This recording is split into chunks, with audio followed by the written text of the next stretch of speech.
வணக்கம் சார், பேர் சொல்லுங்க. என்ன சார்? ராஜேஷ். டேட் சொல்லுங்க சார்.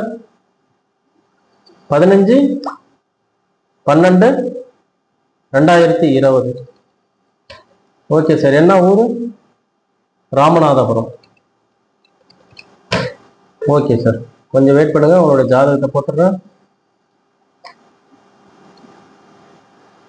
Okay sir. அதாவது இவர் பிறந்து 5 வருஷம் ஆகுது. திதி பிரதம திதி, வளர்ப்பிறையில திதியில பிறந்திருக்கிறாரு. நட்சத்திரம் மூல நட்சத்திரம், ராசி தனுசு ராசி, லக்னம் மீன லக்னம், லக்னாதிபதி குரு. ஸோ ஓரை செவ்வாய் ஓரில் பிறந்திருக்கிறாரு. கோபம் அப்படிங்கிறது முன்போகம் அதிகமா இருக்கும். இவருடைய லைஃப்ல முன்போகத்தை தவிர்த்தாருன்னா இவருடைய லைஃப் நல்லா இருக்கும். ஸோ அதாவது இவங்க அப்பாவுக்கு பாக்குறீங்களா? அதாவது உங்க பையன். Okay sir. அதாவது இப்ப இவருக்கு போயிட்டு இருக்கிற திசை அப்படிங்கிறது சுக்கர திசை.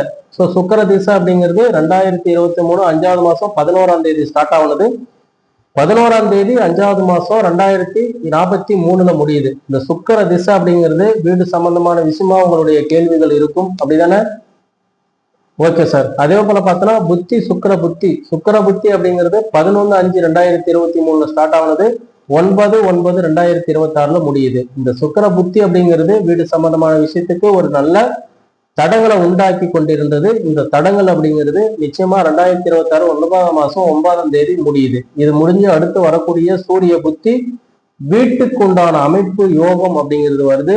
நீங்க எதிர்பார்த்த ஒரு பிரம்மாண்டமான வீடு அப்படிங்கிறது இப்ப எப்படிலாம் தடங்கள் ஆனதோ அந்த தடங்கள் அப்படிங்கிறது நிச்சயமா சரியாகி ஒரு நல்ல ஒரு பிரம்மாண்டமான வீடு அமையறதுக்கு ரெடியா இருக்கு சார். கொஞ்சம் வெயிட் பண்ணுங்க.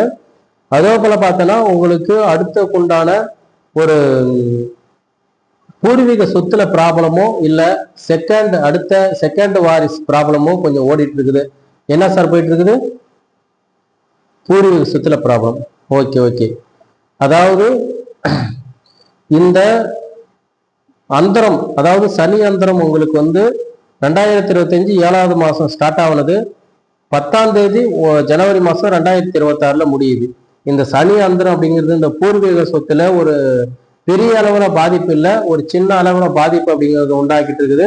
இந்த சின்ன அளவு பாதிப்பு அப்படிங்கிறது எவ்வளவு நாள் சார் வந்துடும் அப்படின்னா, உங்களுக்கு இந்த வருஷம் 7வது மாசம் ஸ்டார்ட் ஆகுனது. அடுத்த வருஷம் ஜனவரி மாசம் 10ஆம் தேதி முடியுது சார். அது முடிஞ்ச அடுத்தது புதன் அப்படிங்கிறது வராரு. இந்த புதன் அப்படிங்கிறது இந்த கேள்விக்குண்டான பதில் அப்படிங்கிறது நிச்சயமா உங்களுக்கு பாசிட்டிவா மாத்தி தந்துருவாரு. அதை பத்தி நீங்க கவலைப்பட தேவையில்ல. இந்த பூர்வீக சொத்துல உங்களுக்கு சாதகமா அமையும். கொஞ்சம் வெயிட் பண்ணுங்க. தொடர்ந்து ஒரு 4-5 மாசமா சந்திச்சுட்டு வந்த பிரச்சனை அப்படிங்கிறது இன்னும் ஒரு 10 நாள்ல சரியாகும் சார்.